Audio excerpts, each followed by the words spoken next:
Warning! Kinda Murdery contains adult themes, explicit language, and descriptions of violence.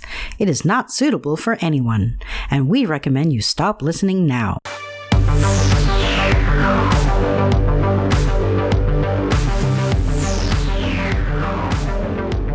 True crime with a dash of the paranormal, the garish, the strange, and the darkly comic. I'm Zevon Odelberg, host of Kinda Murdery, a podcast that's about more than just murder. It's my very own pocket dimension, home to a curated collection of bizarre and compelling stories. The unsolved, the unsettling, and the unbelievable. I cover it all, just so long as it's kinda murdery. Hey everybody, thanks for being here. Just like it says in the intro, I am Zevon Odelberg, and this is Kinda Murdery. You know me, I am your friendly neighborhood true crimes and real horrors host. Welcome to the first episode of Season 7 of Kinda Murdery. It's been a busy summer, and I know I've been dropping a string of classic episodes, but I am back, live and unfiltered, for the start of a new season with a very, very intense, but I think compelling and even edifying, that's a fancy word for educational, first episode here in Season 7. Now, if you've been listening to me for a while, you probably know that I don't think much of trigger warnings. In fact, I think that trigger warnings themselves can trigger trauma, and beyond that, they communicate the idea that avoiding facing one's fears and trauma is the proper first choice path. Now, I've found it to be true in my own life that facing scary stuff is really the only way to deal with it. As the saying goes, the only way out is through, so I don't hold much truck with trigger warnings. That said, I'm going to issue one today. Today's episode is the story of famed American serial killer, I should say infamous American serial killer, John Wayne Gacy, the Killer Clown, a man whose heinous acts make Stephen King's famous killer clown novel It read like a children's bedtime story. But It is certainly not Goodnight Moon, and I must tell you that though I've covered all kinds of heinous killers on this show, serial and otherwise, for me, Gacy's story is the worst. I hated the days I spent researching it because the man was truly a stomach-churning monster. So if you're squeamish at all, and a lot of you probably aren't because you listen to this show, but if you are, this might be an episode to skip, and certainly not to listen to with children. That said, I hope you find the courage not to skip it because this is no ordinary episode. It's the new season premiere, and after I tell Gacy's story, in case some of you don't already know it, and by the way, here I should give a particular shout out to Katie Serena and allthat'sinteresting.com for her article on Gacy that I found particularly helpful. All sources are in the show notes, but after I tell Gacy's story, I have a pretty fascinating guest interview that follows. I interview defense attorney, legal scholar, television legal expert, podcast host. Her resume is truly impressive. She's even tried a case before the Supreme Court. She's got a radio show too. Who am I talking about? Well, I'm talking about my guest after the Gacy story. Award-winning author of the National Indie Excellence Award, the Silver Nonfiction Book Award, and shortlisted for the International Rubery Award for Best True Crime Book, my guest is Karen Conti, who represented John Wayne Gacy on death row. Now, I didn't learn this. I learned it from Karen's excellent book, Killing Time with John Wayne Gacy. That's the book that won all the awards. But Illinois state prisons charge prisoners of means rent for the time they spend incarcerated. Now, John Wayne Gacy, who was owner of several restaurant franchises, was in fact a prisoner of means. And as he told Conti when he reached out to her, she was just a young up-and-coming lawyer at the time, if they're gonna charge me rent, they ought to just evict me. Gacy, alongside many of his terrible, terrible qualities, was famously very witty and had a sharp sense of humor, although it feels strange to compliment the man in any way. So John Wayne Gacy already had defense attorneys handling his death row appeals cases, and Karen was initially hired for his suit objecting to being charged rent for his time in prison. But Karen Conti was and is a lifelong opponent of the death penalty, believing it is never justified for the state to take a life. And so, her role with Gacy evolved from the civil rent suit against Illinois into assisting with his death penalty appeals.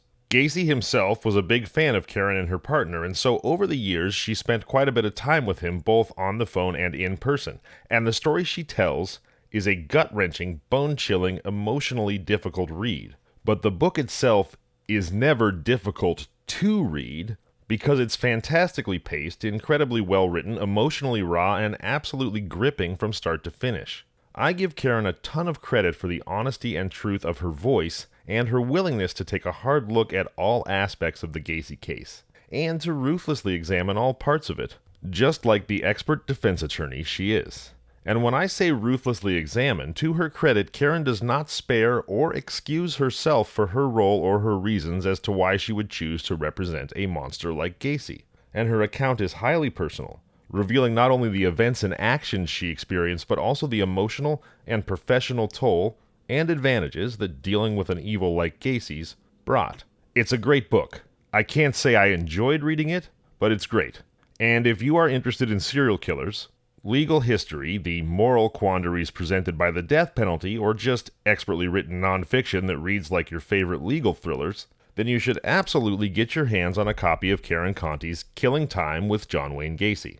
All relevant links are in the show notes. And you should absolutely stick around after the Gacy story for my interview with Karen herself. It's not easy content, but it is fascinating, compelling, gripping. We cover ground that hadn't occurred to me before I spoke with Karen, and I'm proud of the interview. So with that, these horrors aren't going to tell themselves. Let's get to it. Kinda Murdery's American Monster, John Wayne Gacy, featuring an interview with award-winning author and Gacy's defense attorney, Karen Conti, starts now.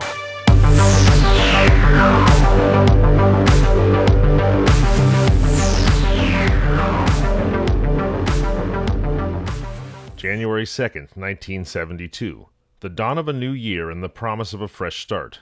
But for 16-year-old Timothy McCoy, it was the beginning of a nightmare. McCoy had met John Wayne Gacy at the Chicago bus terminal just the night before. Gacy, with his seemingly generous demeanor, offered the young traveler a place to stay.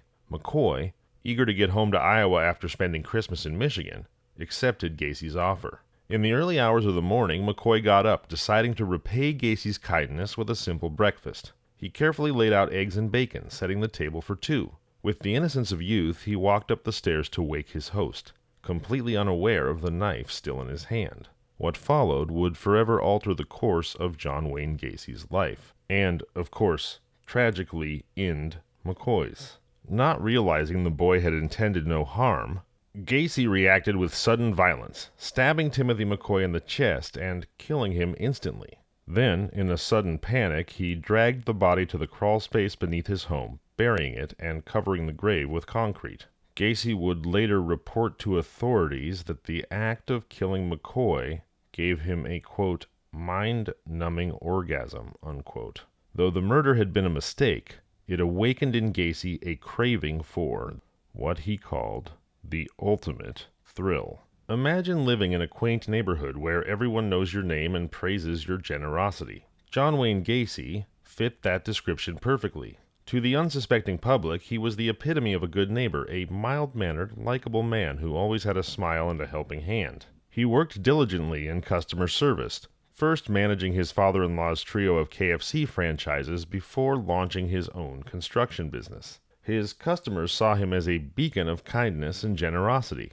He hired local teenagers, providing them with much-needed jobs, and was an active member of the local Junior Chamber of Commerce. Gacy even dedicated his weekends to bringing joy to children, dressing up as Pogo the Clown for birthday parties. No one would have guessed that behind the painted smile lay a monstrous secret. John Wayne Gacy's life began on March 17, 1942, in Chicago. His father, a man with a mean streak, despised him. He called young Gacy a sissy and subjected him to brutal abuse from as early as 4 years old. Whippings with a belt and harsh verbal assaults were routine in the Gacy household. At 7, Gacy faced another nightmare when a family friend molested him. Too scared of his father's wrath, he kept the incident to himself. In the 1970s, Gacy was a familiar face at community events, mingling with local politicians and even managing to snap a photo with First Lady Rosalind Carter. To everyone around him, he was a model citizen, yet just months after that photograph with the First Lady was taken, the horrifying truth would come to light. John Wayne Gacy had murdered 33 young men and boys. His charm and seemingly altruistic nature were nothing more than a grotesque mask hiding his true, monstrous identity. Early on, Gacy realized that he was gay, but during the 1950s, homosexuality was still taboo, so he pretended to be straight his entire life. Gacy had a congenital heart condition that limited his physical activity and plagued him with lifelong obesity. He spent much of his youth in the hospital. When he was 11, doctors discovered that he had a blood clot in his brain. They were able to treat it, but even that didn't spare Gacy from his father's wrath. Eventually, Gacy had had enough of the abuse, and he picked up and moved out west. While working as a mortuary assistant in Las Vegas, Gacy slept on a cot behind the embalming room. One night, after observing the morticians embalming dead bodies, he crawled into a coffin with one. He laid in the coffin for a time, embracing and caressing the body, a teenage boy. His night spent fondling a male child's corpse shocked the not yet completely depraved Gacy so much that he returned home and enrolled in business school after just a few months in Vegas. He never told anyone about his night with the body in the morgue. At least that version of him never told anyone. After graduating from Northwestern Business College, John Wayne Gacy met Marilyn Myers, a bright and engaging co-worker at a shoe company in Springfield, Illinois. Their connection was immediate, and in 1964 they married. Soon after, Gacy took over the management of his father-in-law's Kentucky Fried Chicken franchises in Waterloo, Iowa. The young couple moved in with Myers' parents, setting up what appeared to be an idyllic life. Gacy and Myers had 2 children, adding to the picture-perfect family image. To neighbors and friends, Gacy was the epitome of a devoted husband and father. He managed the family business with apparent dedication and seemed to thrive in his new role. But behind the mask of normalcy, Gacy harbored dark and insatiable desires. While maintaining his respectable facade, Gacy sought out secret avenues to satisfy his depravity. He joined the Waterloo JCs, a group of local businessmen whose extracurricular activities included wife swapping, prostitution, pornography, and drug abuse. This clandestine world provided Gacy with a semblance of freedom to indulge his twisted inclinations. Not content with the JC's hidden debauchery, Gacy created his own secret haven. He transformed his basement into a club specifically targeting teenagers. Here, under the guise of a friendly neighbor offering a safe space, young people could drink and play pool without fear of getting in trouble. But his club was more than just a teenage hangout.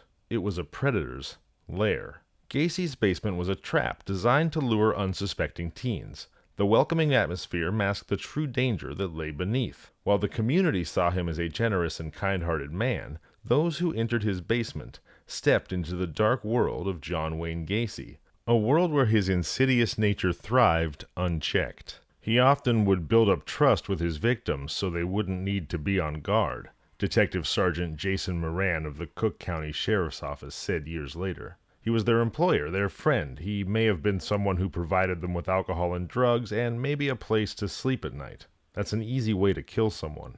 Then, Gacy began to force some of those young men, including those he employed at KFC, to perform sexual acts with him. This would be his first downfall. The line between employer and predator blurred as Gacy used his position to manipulate and control. The facade of the benevolent businessman crumbled, revealing the sinister predator beneath. John Wayne Gacy was arrested on charges of sexual coercion in the workplace. The chain of events that led to his arrest began in August of 1967 when Gacy hired a 15-year-old named Donald Voorhees, the son of a fellow JC member, to do some housework. Gacy lured the teenager into his basement, plied him with alcohol, and forced him to perform oral sex. The boy kept the incident to himself until March of 1968 when he finally confided in his father, sparking a criminal investigation that shattered Gacy's carefully constructed facade. Desperate to silence Voorhees, Gacy's actions turned even more sinister. A few months later, he paid a KFC employee $300 to beat up Voorhees,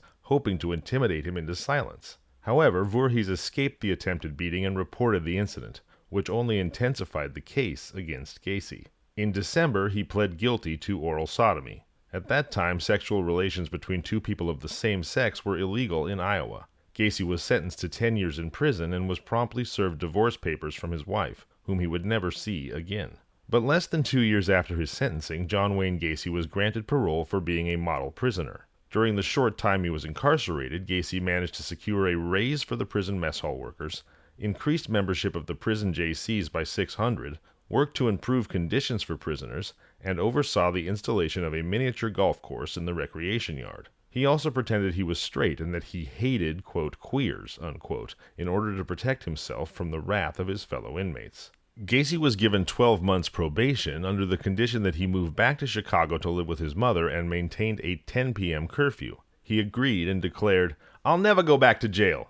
The illusion of his normal life had crumbled, revealing the true nature of the man. Months after his release, when he and his mother were living in Des Plaines, Iowa, John Wayne Gacy lured a teenage boy to his house and tried to rape him. Gacy was charged with sexual assault, but the charges were dropped when the boy failed to show up to court. Gacy had technically violated his parole, but somehow his parole officer was never aware of the episode.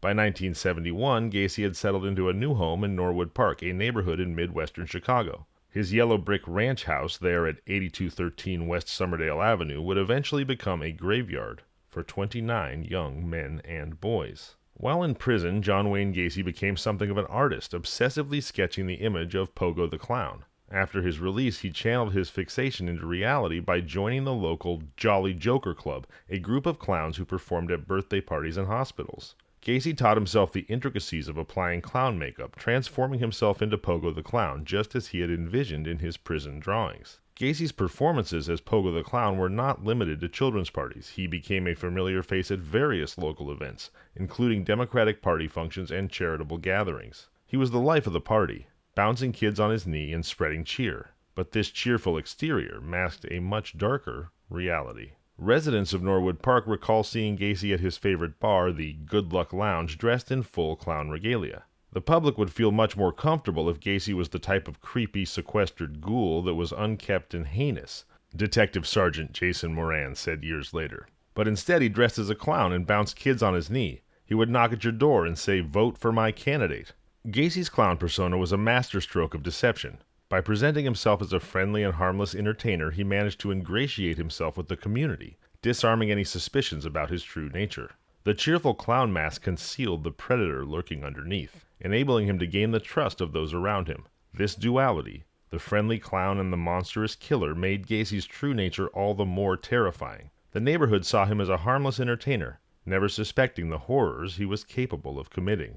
But Pogo the Clown didn't fool everybody. Carol Huff, his high school sweetheart and second wife, whom he married in 1972, began to question his sexuality. In 1975, Gacy admitted to her that he was bisexual. Huff promptly divorced him, leaving him alone in their house. Though she denied knowing what was to come, Huff later admitted to authorities that she had seen him bringing teenage boys into their garage. The same year that Gacy married Huff, he committed his first murder, that of Timothy McCoy. He stashed McCoy's body under his crawl space. Gacy reportedly managed to kill a second victim while still married to Huff in 1974. This victim remains unidentified, but Gacy claimed to have strangled a young man and hidden him in his closet. When the body began to leak, he moved it to the crawl space as well. After his divorce, Gacy had the freedom to bring more victims into his house. The killer clown operated with impunity, luring young men and boys to their doom. Save for his final 4 victims who he dumped into the river, all of his victims were killed in and stored under his house. The crawl space became a macabre graveyard, a silent witness to Gacy's horrific crimes. Gacy's victims were all young men and boys. He preyed on still unidentified teenagers, some who were drifters from out of town and some who were local boys who worked for him. He lured some into his car by impersonating an officer or to his house with the offer of a job, a place to party, or even money. Once he had a victim in his space, Gacy coaxed them with drugs or alcohol or a sick magic trick during which he'd handcuff them and dangle keys in front of their face. Then the true horror began. Gacy would torture, rape, and murder them. One of Gacy's favorite acts of torture was to sit on his victim with all of his weight, which was substantial, and force the victim to fillet him. He strangled and revived his victims, sometimes even partially drowning them in his bathtub. Oh my God. The nightmare didn't end with their deaths. Police continued their search around John Wayne Gacy's house, where the badly decomposed bodies were discovered in the crawl space.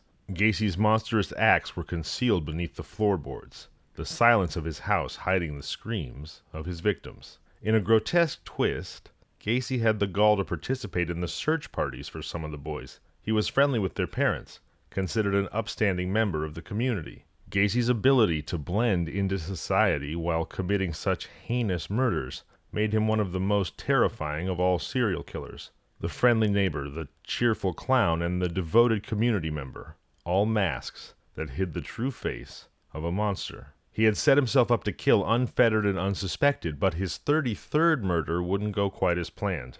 At about 9 p.m. on December 11th, 1978, Elizabeth Piest drove to pick up her son, a high school sophomore and honor roll student named Robert, from his job at a pharmacy in Des Plaines. Robert Piest went outside and told her to wait a few minutes. He wanted to talk to a customer about a summer contracting job that would pay him twice what he was currently making. That was the last time Elizabeth saw her son. Before midnight, she went to the police station to file a missing persons report. Police quickly connected the dots and figured out the man Robert Piest was talking to was John Wayne Gacy, whose company, PDM Contractors, had recently remodeled Piest's pharmacy. They called Gacy into the station for questioning, and Gacy obliged, after taking Piest's body and dumping it into the Des Plaines River. Within hours, authorities searched Gacy's home. They didn't find any bodies, but they did find evidence that Piest had been there, a receipt that belonged to a friend of his. The discovery was enough to keep the investigation alive, setting off a chain of events that would finally expose Gacy's horrifying secrets.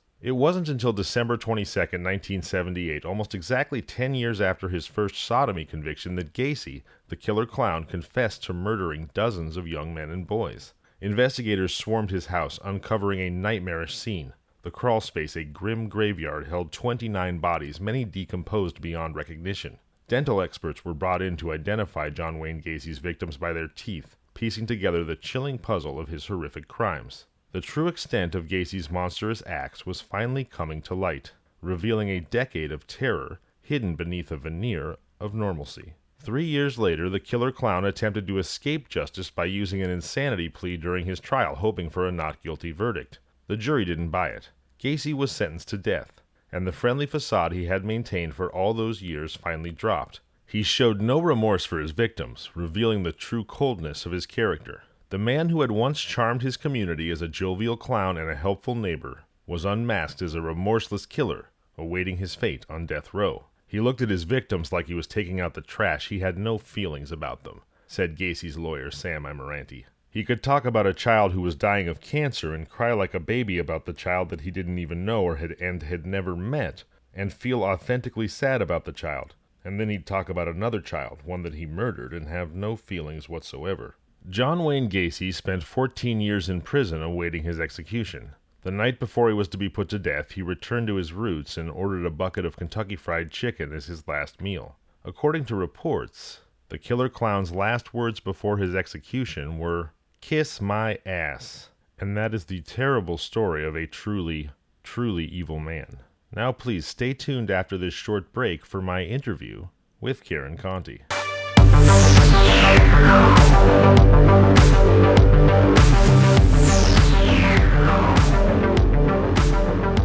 Hey everybody, welcome to Kinda Murdery. I'm your host, Zevon Odelberg, and I'm very excited because I have an extremely fascinating, accomplished, incredibly interesting, and frankly, strong, principled person here to join me today. That is Karen Conti. Some might call her a super lawyer. Others might call her a death penalty expert. She is that. She's also a fantastic writer. She's written a book called Killing Time about the time she spent defending the notorious, infamous, horrific human being, John Wayne Gacy, while he was on death row. And I have to tell you, the book is beautifully written. The prose is concise, well-paced. The story drives forward almost like a detective novel. It's a beautifully, beautifully written book, and yet, one of the most difficult books I've ever had to read. It kind of ruined my day, not because of Karen and not because of how it was written. I mean, frankly, it was a page turner. I felt like I was reading a thriller, and yet the reality of what Gacy did, and even some of the very real moral and judicial and legal struggles that Karen and her partner Greg went through, it was just emotionally really heavy for, excuse my French, but it was really heavy shit. It put me in a pretty dark place, and I read all day and made a lot of notes. Well, I read over a couple days because, frankly, I couldn't do it all in one day. It was too much for me. Again, the book's beautifully written, but the subject matter is really heavy, and yet it's also extremely fascinating and insightful. And So I would like to say that I'm very much honored to have Karen on the show today to talk about her book, Killing Time, and the time she spent on a one-on-one basis with America's, I guess these days, with the fascination that we have with serial killers, there could probably be some big argument about who is the most notorious. But I've covered a lot of them, and I got to tell you that Gacy was the hardest one for me to get through. And with that, hi Karen, thank you so much for being here. It's an honor, and I can't wait to pick your brain about all kinds of stuff. But I do appreciate you taking the time to join us here on Kinda Murdery. Nice to be here. And, I think what you said was about reading it and feeling that darkness. People ask me why I waited almost 30 years to write the book. And that's exactly why it took me so long, because when I was in that dark place and went through all those dark things with a dark human being and the darker side of the world, you want to just get away from it. And I needed that much time to kind of look back. And now I'm able to look at it with a sense of humor, with a little bit of retrospect, a little bit of wisdom, and a little bit of time away from it. So I hear you when you make those comments. Yeah.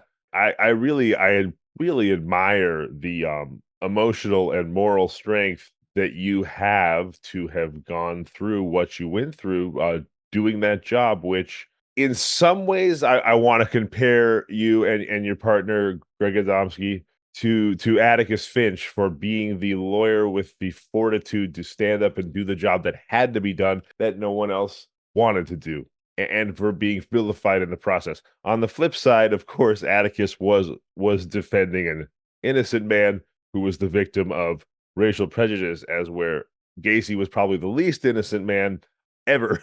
So Well, it may not be a perfect parallel, but yeah, well, I think I see I that. think lawyers every day take on things that are difficult, and I appreciate your comments. But that's kind of what we do. We represent people who make mistakes, whether they're on, whether they're beating their wives or a company manufacturing of asbestos. We take our clients as we find them, and we do our best to get them the best deal. And that might be a conviction for life, in prison, or it might be an acquittal, or it might be something in between. And I think that we as lawyers have to do that. That's what we're tasked to do. That's what we swear under oath when we become a lawyer to do. You make a great point in the book that it's ultimately a slippery slope. If you always make an exception for the most obviously guilty person, that obviousness will erode to the point where you end up convicting the innocent, right? Lawyers, you know what? I say this, and I've said this for years. I understand why people lashed out at me. I represented Gacy, and people should hate the Gacys of the world. People should have rage about somebody who's capable of doing these horrible things and taking these young, innocent men and boys off the face of the earth. I mean, the repercussions continue. I mean, I can't be in a room with 100 people in Chicago where there's not somebody there who's affected by Gacy. And so, I understand that I represent the target. And I just hope that people can separate me occasionally from the target and say, I get why she did it. I don't like the Gacys of the world, but I understand that if it were my turn or my son's turn, or I went out and, hit a pedestrian and killed them, and I'm being charged with manslaughter, she's the one I want. And, constitutional rights are just that. They're not loopholes. And you're going to want someone to fight for you, just as I fought for Gacy. It's the same thing over and over. So, but I do understand that some people can't separate those two things. I agree with you there. And one thing that you and I share philosophically is I also am categorically, in all cases, opposed to the death penalty. I wasn't always.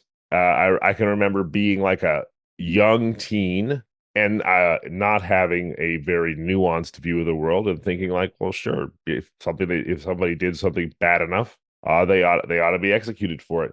What I eventually arrived at, and for me, I think in part it was reading Tolstoy's War and Peace while I was living in India after high school. But I arrived at this feeling that only God has the perspective to see the full tapestry of human existence. And beyond that, that the only point really of having a government, a state, is so that, or at least hopefully the government is supposed to be better than we are as individuals, at least in its laws and the way that it administrates and organizes our society and takes care of us. Now, that may not be the reality, but that's what it's supposed to be. And if it's not, if our collective governance is not built on the hope that it's better than any one of us, what's the point of it? And secondly, or maybe this is thirdly now, me personally, and this is sort of a conflict of some kind of morality, but I have no problem with personal retributive or revenge killing. So it's not killing that I'm against. I mean, of course, I have a problem with it in a legal or moral sense on the one hand, but if somebody hurt my daughter or somebody who was really close to me and my family, I wouldn't have a moral issue with going and shooting them myself. But I do have a moral issue with society killing people, even the worst of them, because society needs to be better than us individually. We have the right, I believe, to protect ourselves from danger. But I think that final analysis, and you allude to this in your book, but the final analysis of the value of any human soul really is left to God alone. Or if somebody doesn't believe in God per se, then I don't know what to call it, fate, the universe, but it's beyond our purview or capability to judge the purpose and value of an individual human soul. And so that's why, for me, I have always been against the death penalty. And I think you speak beautifully about why you have the feelings that you do in your book, but I would love it if you could expound for us a little bit now about what is it that makes you believe that the death penalty is so wrong, to the point that you devoted a lot of your life dying on that hill, as it were, or not dying on that hill, to make that point, even at times at great personal cost to yourself. So could you talk about those beliefs, the whys, wherefores, but also how you feel about them just emotionally? What does it do to you when you think about this issue? Well, I've always been against it, even when I was a kid, and my parents were both in favor of it. So I remember having an argument with my father saying, killing somebody for killing somebody is like I mess up my room and my mom punishes me by messing up my room. Right. So that doesn't make any sense to me. It never made any sense. And that was just my juvenile thought process. But it's not a God thing for me. That's not at all what I think about when I think about the death penalty. I just think that it doesn't work. If it deterred one person from getting killed, or if it helped the world in any way, I might get on board with it. But it's barbaric. I mean, we are one of four progressive countries that have the death penalty. If you go to Europe, they are shocked that we have it. They think of us as being the most civilized country in the world, and we still kill people, along with Bangladesh, China, and Pakistan. Was it Saudi Arabia, Iran? The countries you listed were sort of like a bit of an axis of evil. the ones that are ahead of us in executing people, it's not necessarily the group that you want to be in, as I recall from the book, right? Yeah. So I guess what I'm saying is that it's not just me saying this. This is the rest of the world has already come to this conclusion. And, going back to actual innocence, I witnessed this myself. After Gacy was executed, he was certainly guilty. He was white, so there was no racist prosecution. He had really good lawyers throughout the process, so we can't say that he had incompetent counsel. And he wasn't poor. So he didn't have any of those food groups that usually make those death penalty opponents beat on their chests. But he represents other people on death row. And when I was on death row and I was visiting, I realized that there were several people, now that I look back, who actually walked off of death row. In fact, 12. 12 were executed after Gacy, 12 walked off of death row. Actual innocence, not technicalities. Somebody else did the crimes. Somebody else did the crimes and weren't punished for it during the time period these people were incarcerated. And in the case of many of them, they were hours away from being executed. So, and those people were so guilty, right? 12 people, one guy 12 jurors found them guilty, not only guilty beyond a reasonable doubt, but not worthy of living. And then the appellate court reversed it. And then another 12 convicted, and then another 12 convicted, and it came Wait a back minute, down. hold, I got to pause. Not that they were not guilty beyond a reasonable doubt, but they were not worthy of living. Sorry, I don't mean to chuck. It's not funny at all, but there's an absurdity to it that somehow brings out a chuckle in me when you say that. I mean, and I think, and not to correct you because it's your book and you're the expert, but I think that the odds were even worse. What I remember reading was that 12 were executed between 1994, I think you wrote, and the year 2000. 12 people were executed and 13 were exonerated. So I think the state of Illinois had a less than 50% getting it right rate during that time, if they even got it right across the board, right? So yeah, absolutely, that's appalling. And well, and you also have to understand that the cases that where the death penalty is sought are usually cases where there are aggravating factors like multiple victims, a little child, pregnant nun. No, I'm just kidding. But just like, you've got all those, the aggravating factors. And when you have an especially horrific murder, they're all horrific, but especially those 12 jurors, I'm telling you, first of all, they have to be qualified to get on a death penalty jury, which means they believe in the death penalty. So everyone who doesn't believe in the death penalty is off the jury, because you have to be willing to give it if the law provides for it. So first of all, you're calling out people who are law and order, and believe in executions. So then you're looking at this defendant who's sitting there, and these jurors are saying seeing these horrific crime scene photos and the victims' families and everything else. And they're thinking to themselves, I can't possibly let this guy off, even if I have a little bit of a reasonable doubt. And that's why you have these wrongful convictions in these horrific cases. The death penalty people don't get better justice. They get less competent justice because of the horrendous nature and the emotions that are so attendant to these things. Confirmation bias, essentially. I mean, yeah. these days, we often decry, Google is spying on us all the time. So are our smartphones, everything else, and basically knows that we will engage with something we agree with. So people go to do their research and they basically get the first article that says what they already think, and that's what they read, and they're like, that's the truth. So basically what I hear you saying is that a pro-death penalty juror who is then confronted with all this horror is way more likely to find someone guilty, right? And that's just the way it works. Absolutely. There's no question. I mean, and there's studies on that. It's not just Karen saying that. It's the studies will actually show that they're more inclined to believe police officers. They're more inclined to just have the bias against African Americans, unfortunately. And so there's just a whole lot of reasons why we get it wrong. And the system is not perfect. And when it's not perfect and you make a mistake in a death penalty case, that's a pretty serious mistake. It's bad enough that people are incarcerated for 30 or 40 years. I don't think a week goes by in Chicago where we don't have 2 or 3 dudes walking out of prison, having, been coerced into a confession, or the police, did something wrong with the evidence, or they had a crappy lawyer, or whatever the story, or a combination of all of them.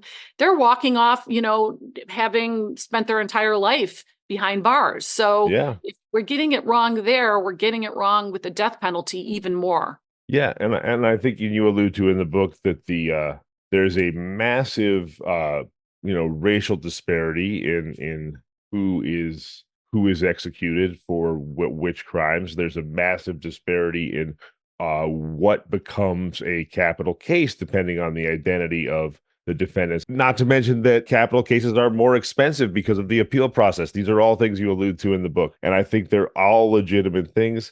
Some of them are more sort of politically charged, especially today, than others, which is why I find myself, and I always kind of have, because I've always been something of an abstract thinker, but it's why I find myself gravitating a little bit more towards the philosophical reasons. You gave a great one. You're a lawyer. It's logic. It literally doesn't make sense to kill someone for killing someone. I have that feeling that we can protect ourselves from danger, but don't have the right to actually decide the value of any individual human soul, that's beyond our purview as humans. But I think all of these things are totally legitimate reasons to be opposed to the death penalty. Well, and I don't want to have your listeners think that my book is all about that, because it's not. And I think I said it a few times. I'm not going to change anybody's mind about the death penalty. That's not my point, because I know how we have those hot button issues, whether it's abortion or, guns or what have you. We're going to all have our opinions. And so I would be remiss in writing this book not to devote a chapter to why I don't believe in the death penalty. So I give you my reasons with the idea that you can just skip the chapter if you want, because I'm not going to change your mind. And I respect that.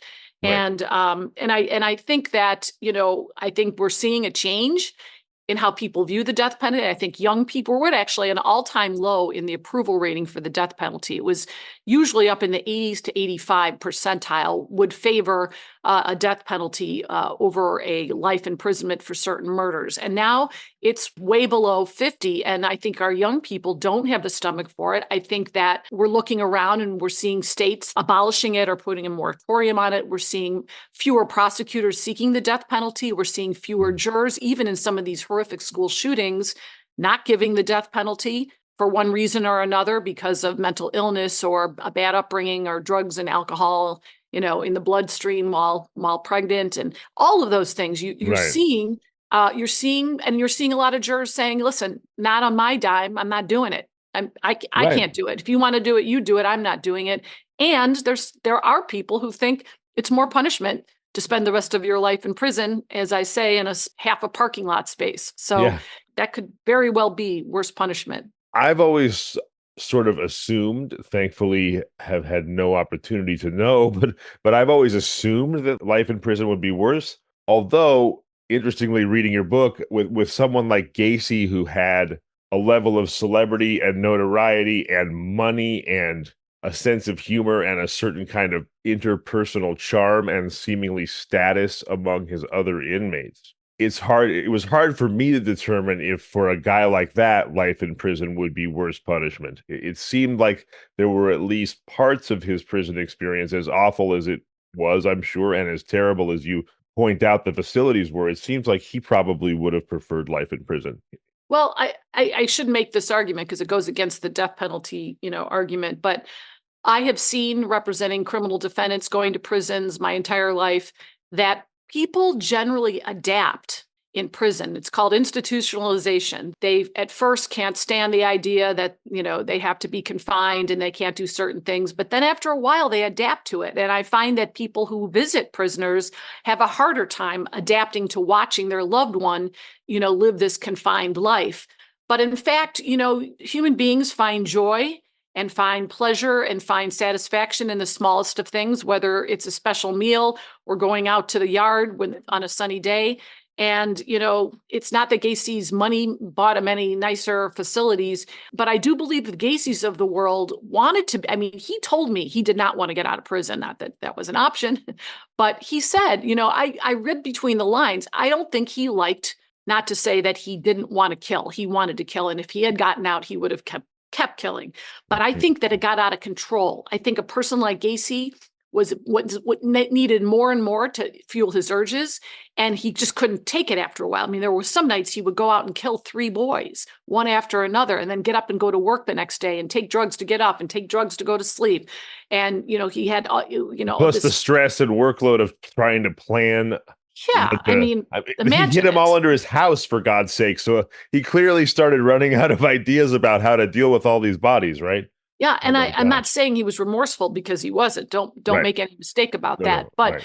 when he was in prison, he lived an orderly life. He could control it. He didn't have the urges because he didn't have the opportunities. And I think that Gacy was a happier person in prison for that very reason. So indeed, life in prison would not have been worse punishment for John Wayne Gacy. So if we are concerned about punishing evil in his case, it may be a good thing that he got the death penalty, except that both you and I are across the board opposed to the death penalty. But the assumption that life in prison is always worse is probably more on a case-by-case basis, is what I hear you say. Yeah, I think, like the Jeffrey Epsteins of the world are not going to adapt very well to that. lifestyle. And Oh, whether you think did it to himself or someone else did it, you could see that he wasn't going to fare well in a lockup. mm, And yeah, I mean, that's an interesting, again, on that point. So I have a friend who s- has spent most of his life in correctional facilities, mostly for drug offenses and the occasional armed robbery, I think. But he's out now. Been out for years on parole. But he basically said, yeah, you don't want to go into prison as a child molester. You're most likely going to get murdered by inmates, because the only thing that us prisoners hold sacred are our mothers, our sisters, and childhood, because that's the last time we were innocent. So if you violate any of those things, we're probably going to take you out ourselves. How do you think Gacy managed to avoid being killed by another prisoner? Is it just because they bundled him off to hypersecurity death row sort of right away? I know so many of the people around him were just nuts. I mean, I'm sorry, nuts is not the most sensitive way to put it, but some of them were truly unhinged from reality. It sounded like there was a cannibal. I'm not remembering everyone's name right now, but how do you think that Gacy managed to avoid what is one of the sort of standard prisoners taking care of their own business things, where they go after someone like him who targeted children? well, he was shanked by one of the other inmates. So he was attacked.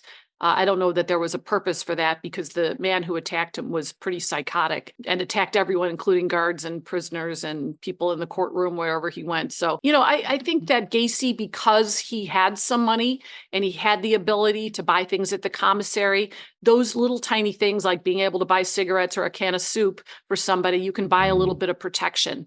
And I Mm. think that Gacy, because of his status, is the most prolific and the most, famous and the one with the most money.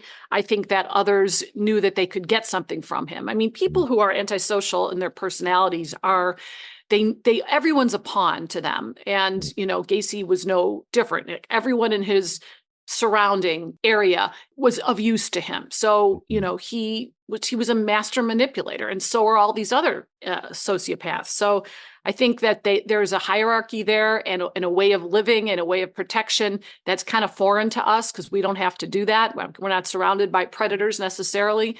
And so Gacy managed to do that. But, Gacy didn't really walk around very much. I mean, he kind of kept to himself, and he didn't go outside even when he was allowed to, just because he feared for his safety. So he was pretty savvy when it came to protecting himself. Right. So he knew what might happen to him if somebody had the chance. Sure.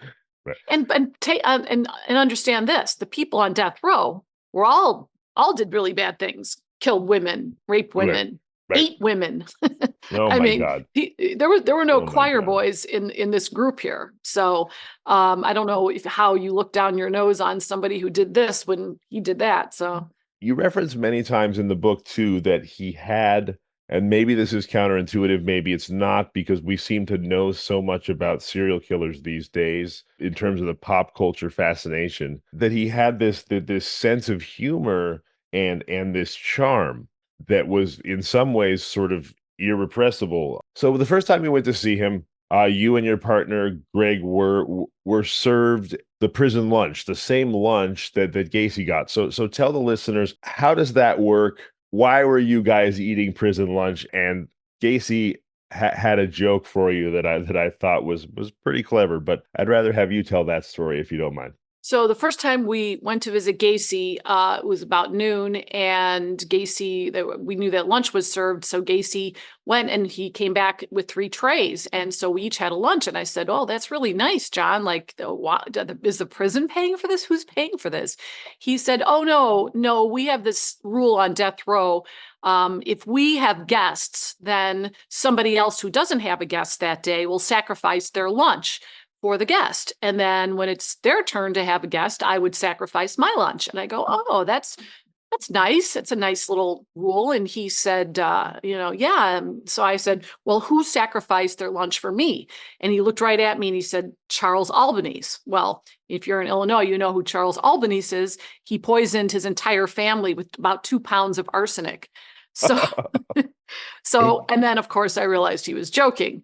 That was the first big joke that he told, and I realized that Gacy really did have a sense of humor. And I have to be careful talking about this because I don't want to have people say, "Well, Karen, did you really think what he did was funny?" No, obviously, I don't think what he did was funny, but I also would be remiss in a book about Gacy if I didn't mention and didn't talk about his sense of humor, because it was one of the most blatant traits he had. And I really believe that he was able to deflect a lot of his darkness, a lot of his lying, a lot of his bad deeds, and just, bad whatever, with that sense of humor. And, everyone wants to be around somebody who's funny, who's telling jokes, who's quipping back and forth. And Sure. my guess is that this sense of humor served him very well during the time he was committing these crimes. Yeah, sure. I mean, it is true that who doesn't list sense of humor? And I think you say this in the book too, but who doesn't list sense of humor as a desirable quality in a friend or a partner or a romantic partner? Almost everyone the world over likes someone with a sense of humor. I think you bring up an interesting point here too, and it's something that I've talked about on this show quite a bit, which is that different people have different trauma responses. Maybe trauma is even the wrong word, but just the experience of being confronted with something that is very dark or difficult to emotionally process, like reading the story of John Wayne Gacy. And what I find is that there are those, when darkness is sort of shoved at them, will react with anger and horror and moral reprobation. All of those things are absolutely legitimate, find ways to respond. And then there are others who will take that stress and try to release it by finding a way to laugh at it. And I try not to judge the way that people process emotional trauma, because I think that everybody's different and that both of those can be legitimate responses. I know on this show there have been times where I find myself laughing at something, not because I actually think it's funny, but because that sort of nervous laughter is almost like a way to protect myself. So I thought that that was a really interesting part of your book. Talk about humor faced with darkness, what it means to you, how it helps you, how it makes you feel. I'd love to hear more about that. Yeah, my father was a stand-up comic. He was a child actor when he was young in Hollywood, and then he did stand-up for the whole time we grew up. That's how he made his living. So growing up, and I didn't know it was abnormal to grow up in a family with a comedian as a father, but I realize now it was a very unusual situation because my dad's livelihood was based upon making people laugh. And so during the course of the day, no matter what we were doing, he was trying out new material, he was trying out different things, and he was trying to make people laugh. And that was just something that came very naturally to him. And I think that if you get to know me, I have a little bit of that in me, certainly not to the level of my father, but I'm always looking for the punchline. I'm always looking for something that's funny about something serious. And when you practice law and you see the tragedies that happen to people, the things that they do to each other, the things that the system does to the people who do bad things, the people who are the victims to all these horrible crimes, if you don't have a coping mechanism, you're going to be in deep trouble. And, lawyers have a high rate of drug and alcohol abuse. I think it's one of the highest of any profession. It's rampant in the bar, literally the bar. So pardon the pun. See, my dad, Yeah. that was my dad. There you go. So, I think that, you either exercise, you either drink, or you have a way of deflecting this. And it's gallows humor, in 2 words, gallows humor. And you know what that means? It means someone's going to the gallows and you're laughing about it because you're nervous, and it's not something you want to see, but you're making fun of it. And Gacy was big on making fun of even himself. He was self-effacing. I'll tell you one situation where I came to visit him one day, and I had seen the Phil Donahue show, which was the precursor to all the talk shows back in the day. And I said, I saw this woman, and she said she was going to marry you. I said, John, what are you playing for both teams? What's up? He goes, that's Sue Terry. He goes, yeah, she was my pen pal for a while. She wanted to marry me, but she's got 2 kids and they're both in the penitentiary. Like, I'm going to marry into a family like that. So when you hear Gacy Oh my tell that God. joke, you realize what, if you're analyzing it, humor shouldn't be analyzed, but he was making fun of himself. Right. And in so doing, you felt a little bit of connection with him because I'm laughing at him, he's laughing at himself. It breaks the ice. And so you can see that that's just a really valuable tool in your box. And Right. people say, some of the jokes that he told me in the book are pretty, not, they're Blue, if you they're will. blue. Yeah. And I didn't even put the really blue ones in there because I didn't want to offend everybody who reads the book, just some of them. Yeah. But and everyone says, well, didn't you get offended? Well, I probably would have been offended, but, in today's times. But, back then it was like, I grew up in a law firm 37 years ago where men would call me a broad. They had And no like compunction. smack your ass. Like there was no just compunction about any of that, So I have a really high tolerance for jokes and Right. swear words and calling people names and stuff like that. I mean, it's if you don't mean to hurt me, then I don't care about your words hurting me because they're not going to hurt me. On the subject of humor, your father was a comedian, as you said, and I read in the book that he was living with you when you were representing Gacy, and that he and Gacy developed quite a relationship over the phone. Could you talk about that a little bit? Yeah, I mean, my dad was living with us. He had some health issues at the time, and my dad was in favor of the death penalty. My dad didn't like the fact that his favorite daughter was getting ready to represent the most notorious serial killer, and had a few words with me about that. And, basically said, this guy should be executed. He killed all those kids, Well, Gacy started calling the house, and he would call when my dad was there, and my dad would pick up the phone, and they started a little bit of a relationship. And it was funny because Gacy was funny and my dad was funny. So they would sit there and go back and forth, telling each other jokes, making fun of each other. And one day I walked in and I realized that there's my dad. I could tell he's talking to Gacy. I could almost hear him on the phone.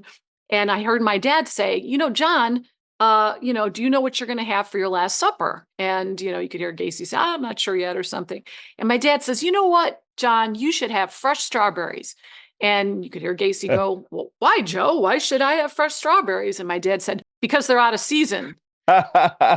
So anyway, so when you start to get to know somebody, even somebody as evil as Gacy, even somebody with an antisocial personality, you develop a little bit of a bond. There's humanity there. Even though what Gacy did was horribly inhumane, my father at the end was very upset when he was executed. Very upset.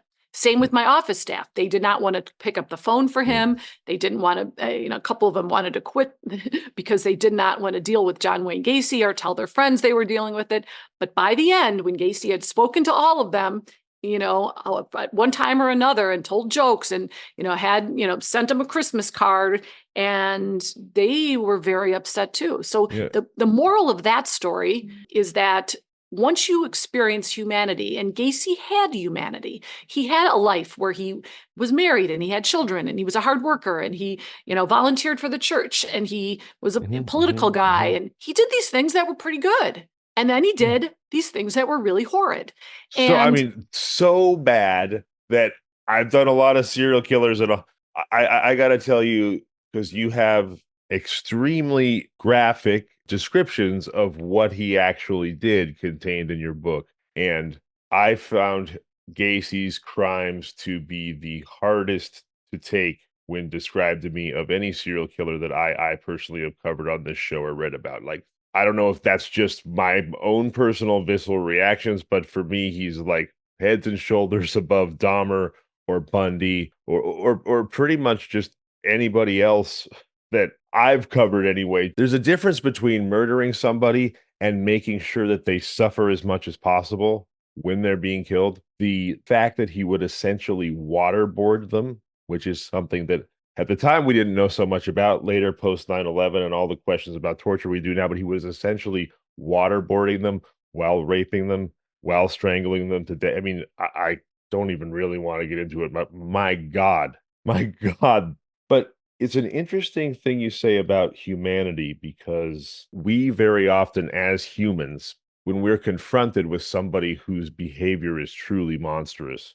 we want to divorce that from ourselves. We say, he's not even human. He's a monster. It seems to me that monstrosity, especially the kind that wants to harm other people in terrible ways, is a uniquely human trait. Torturous sociopathy and psychopathy and murder is not something that you see in nature or among other organisms. It's something that people do. It's very human. How did you feel thinking about Gacy's humanity versus monstrosity when you were both representing him or even just in the room with him? Well, I never saw Gacy as a monster in that whenever I was with him, he was being normal. He was acting as a normal human being. So I knew what he did. I knew in great detail what he did. I read all about it. I saw the pictures. I lived it for years before I even met John Wayne Gacy. So how I look at it is this: just because Gacy did things that were inhumane doesn't mean there wasn't a human sense of him. His family loved him. At the end of the execution, when we were saying our goodbyes, their family streamed in. They unconditionally loved him. He had neighbors and friends and family who loved him despite what he did. So I understood at that point why it was so difficult for me when Gacy was getting ready to be executed, because I knew Gacy as a human. I knew that human part of him. And as a human being, it's, we all say this, I could kill him, or I don't like that guy. Yeah, I'd take him out and shoot him, or my ex-wife. Yeah, but when you get to know somebody, and break bread with them and talk to them, in my case, trying to save somebody's life, you don't want them dead. That's just not a human reaction. I don't want to kill a deer. I don't want to kill anything because I'm human. That makes me a human being. And so I can hate what Gacy did that was inhumane to those boys, because that's not human. That when he was doing that, you want to call him a monster? You want to call him inhumane? But see, whatever you want to call him.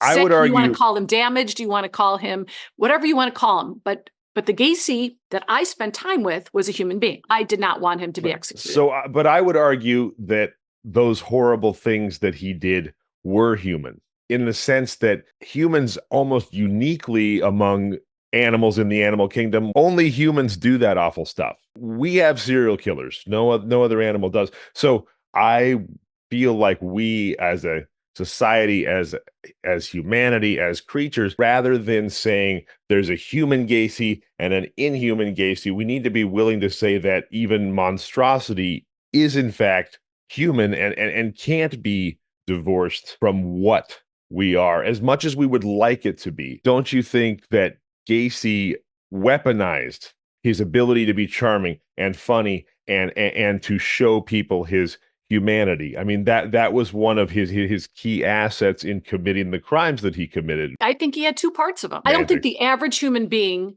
wants to go around killing people. They just don't. Sure. I couldn't do it. I couldn't be a John Wayne Gacy if you paid me money. I think I'd rather die myself than to do stuff like that. Oh, like absolutely. So my point is that he wasn't all that person, and I've met a lot of people like this.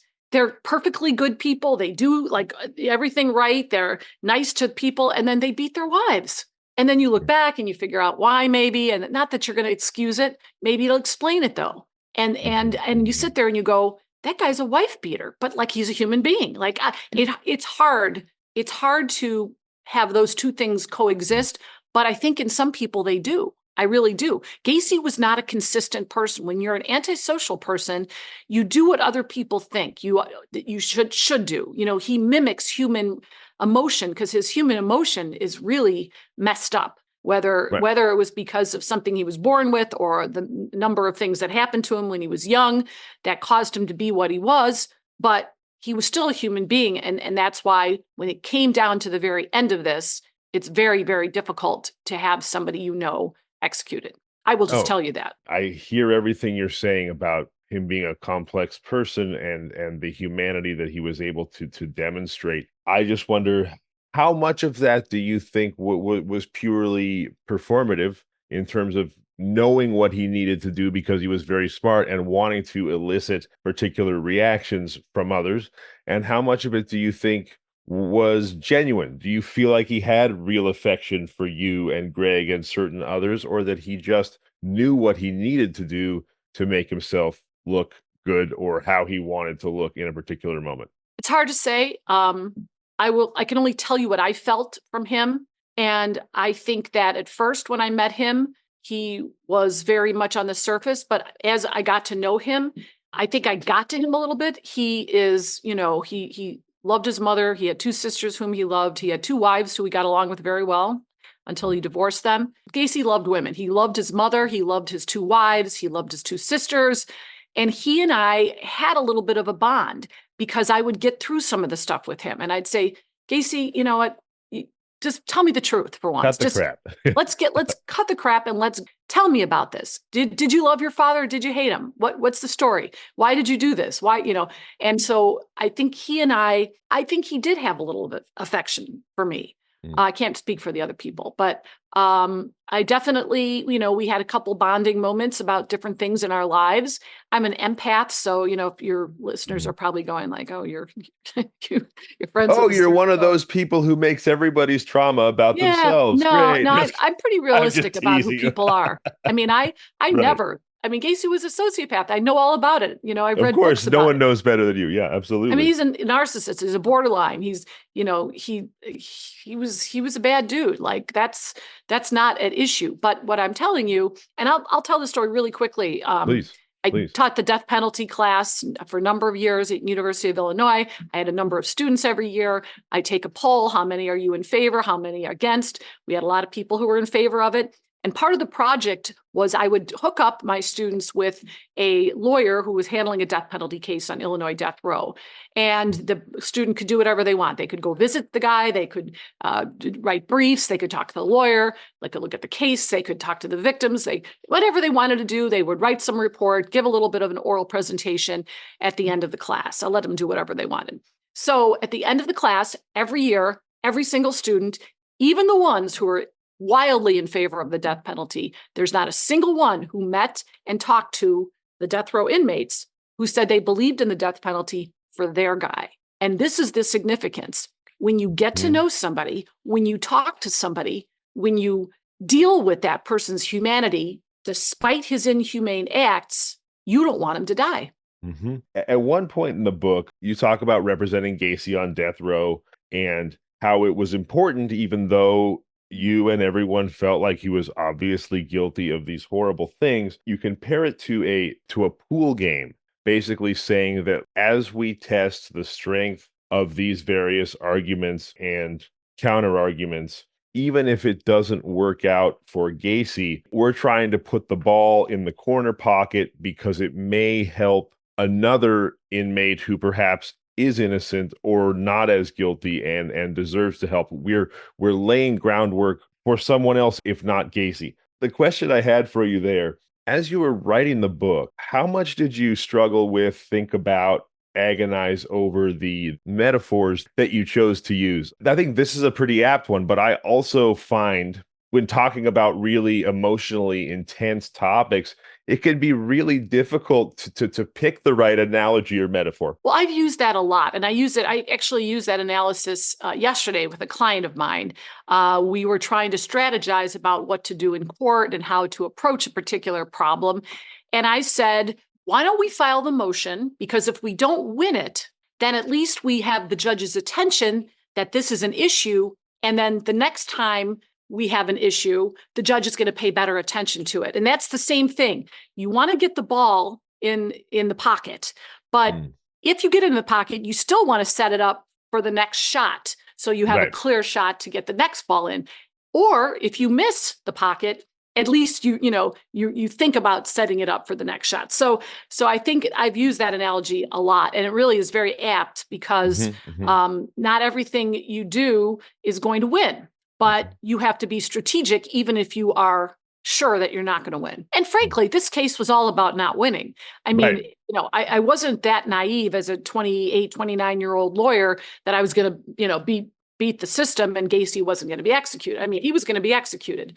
My thought in this whole process was, I want to stand up against the death penalty. I don't believe in it. I don't know that I'm going to change anyone's mind, but I'm going to get researched and I'm going to get articulate and I'm going to be an advocate against the death penalty. And maybe, just maybe, I'm going to help these other people on death row, not just in Illinois, but other states who might have actual innocence and racist prosecution, et cetera. So when you are handling a death penalty case, you really are representing the cause as well as your defendant. And when you think about things on those terms, then it's bigger than you and it's bigger than your defendant. I argued before the U.S. Supreme Court, and I will tell you that you're not just advocating for your defendant or plaintiff.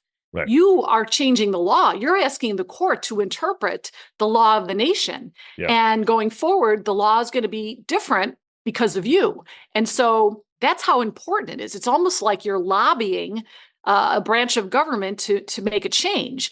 So I felt the same way about Gacy, that this was a cause and not just a defendant. You make the point that you often would endeavor not to let your clients suck up too much of your time, attention, and emotional energy, because criminals and inmates can be something of energy vampires. But then you say when Gacy only had about 7 months to live, the finality of that, you found yourself giving him more of your energy, emotional energy, time, and attention than you would have for another client. Is that the whole truth of why you did that? Knowing that you had always been fascinated with serial killers, did you find yourself sometimes emotionally or cognitively wanting to sort of separate your intellectual excitement, lifelong interest from how you were feeling about it in other ways? Like, what was the emotional experience of all of that like? I let Gacy, take more of my time because of the finality. That was one thing. And maybe it was just like feeling bad for him in a way, because it wasn't like he was pathetic or that, there was a lot of sympathy because he did what he did and he was facing what he was facing. But I just thought to myself, too, that I am fascinated by him. I'm fascinated with these conversations. And I'm fascinated with maybe getting an answer from him before he dies. And at some point in the book, I said something to him along those lines because he wasn't owning up to what he did. And I said, well, how did those kids get in your effing crawl space anyway, John? And then he'd make his joke, like, the only thing I'm guilty of is running a cemetery without a license. And then I just say, no, Right. John, tell me, how did they get down there? Unlicensed, yeah, that was wild. So I was trying to get to the bottom of it. I would have loved for him to tell me why he did what he did, or what compelled him, or what it was like, or what he thinks did his father create the monster that he became.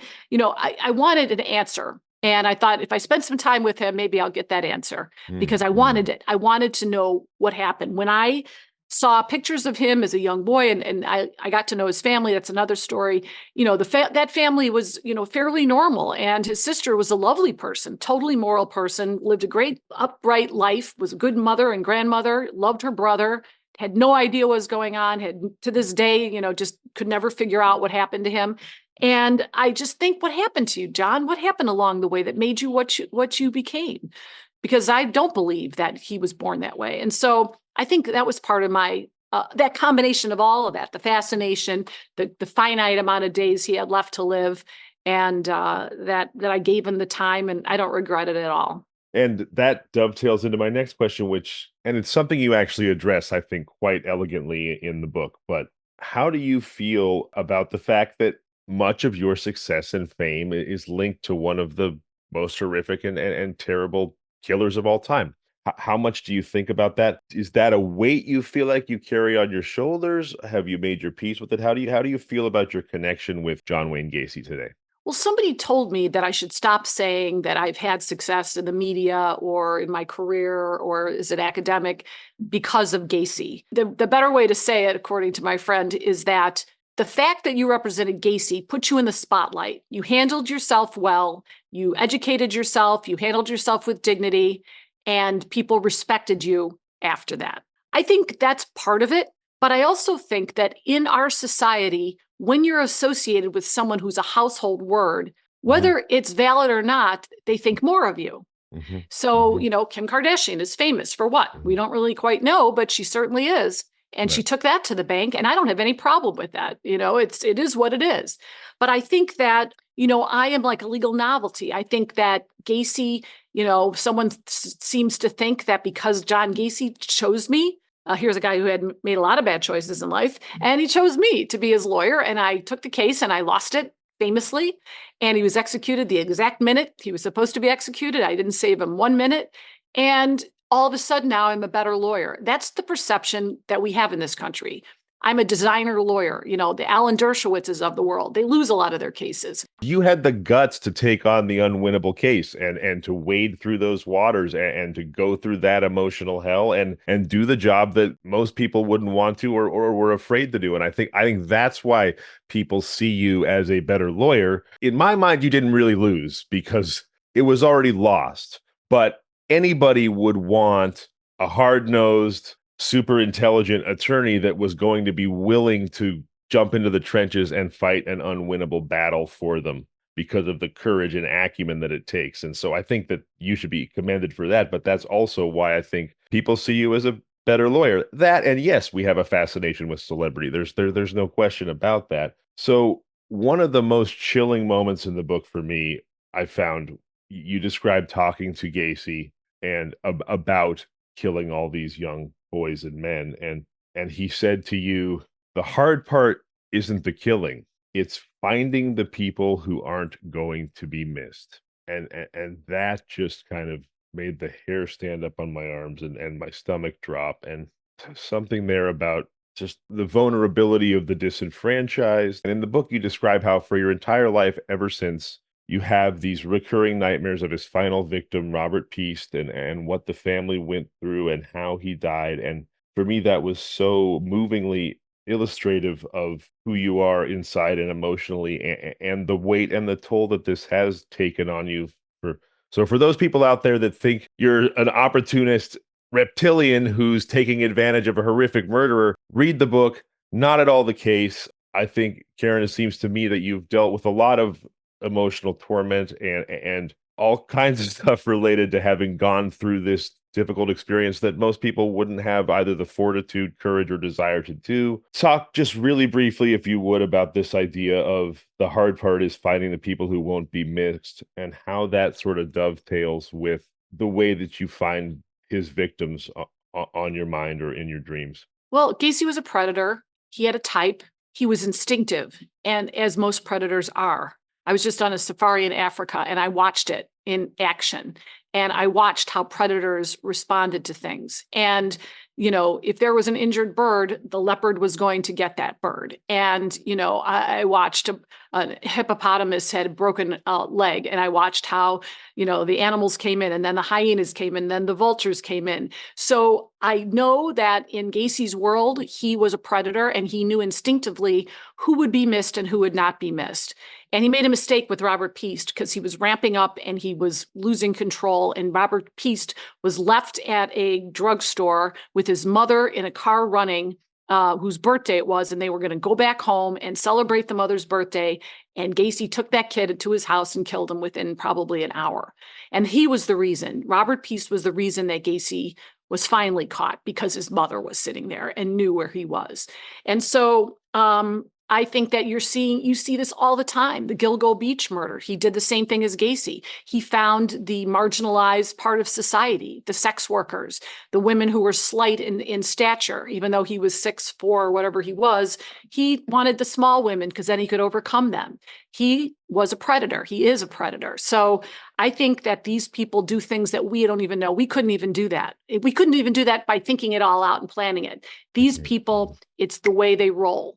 And as to the victims, I have a lot of space, I think, dedicated talking about victims, because I represent victims all the time.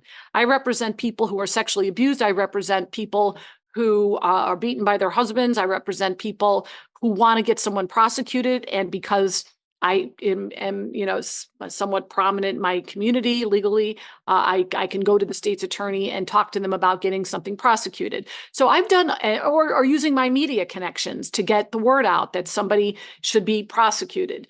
I'm happy to do that, because when I'm the manager of a baseball team, I can only coach one side. I can't coach both sides. So if I pick the victim side, I'm going at it.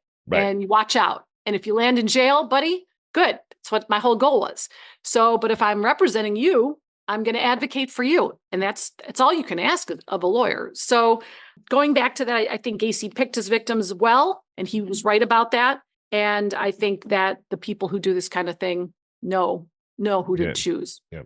Well, so Karen, thank you so much for being here. This has been an amazing conversation. I really appreciate your Thank time. you for having me.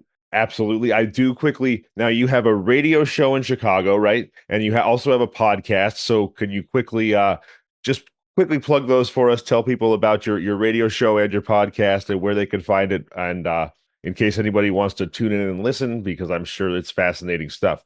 I have a radio show on WGN in Chicago, and you can listen live. It's a live show. It's WGNradio.com. And you can go on WGN's website and put my name in, Karen Conti, and you can get all of my interviews that I've done over the years. And I talk about all kinds of legal issues. I'll talk about serial killers, but I also talk about Supreme Court decisions, whoever's being indicted these days, celebrity kinds of legal issues. I talk about family law. I talk about really pretty much everything and anything. And my website is KarenConti.com. I really like to hear from people who either read my book or are listening to me. hello@KarenConti.com. And of course, I'm on Facebook, LinkedIn, and Instagram. Sure. And you also make frequent television appearances as a legal analyst, right? Yeah, I do. I am the designated local Fox affiliate, and I've been that for over 25 years. You can see me once in a while on CNN, News Nation. I'm on a very regular basis. The National Desk, also on that show, and then MSNBC, Fox News, National, not as much these days. Great.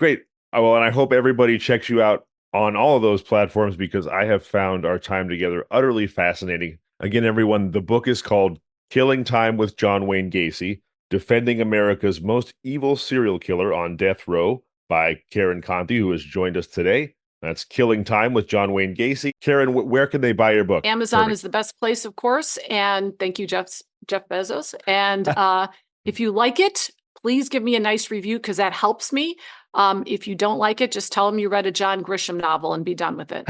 And I have to say, this book, Killing Time with John Wayne Gacy by Karen Conti, I got to tell you, it is wonderfully written. Karen, your prose is fantastic. You're concise.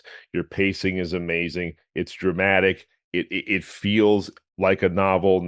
There's nothing dry about it. I found it to be a very difficult read, but only because of the subject matter. The book itself is wonderfully written. So anybody, if you're fascinated with serial killers, if you're fascinated with crime, if you're fascinated with Gacy or just the legal process, do read Killing Time with John Wayne Gacy by Karen Conti. It's a beautifully written book. It's pulse pounding. I pretty much couldn't put it down. It is definitely an emotional roller coaster because of just what happened and how close Karen was to all of it and all the sort of details that she's able to provide, which is also what makes the book fascinating. So again, Killing Time with John Wayne Gacy, Defending America's Most Evil Serial Killer on Death Row by Karen Conti. Go out, get the book, read the book. It is fantastic. Karen, once again, thank you for joining us. I'm so happy to have had you on the show. Thank you, Zevon. Thank you for having me. Absolutely. This has been Kinda Murdery. If you like the show, please subscribe, review, and tell your friends. You can find us on social media at Kinda Murdery or email at kindamurdery@gmail.com.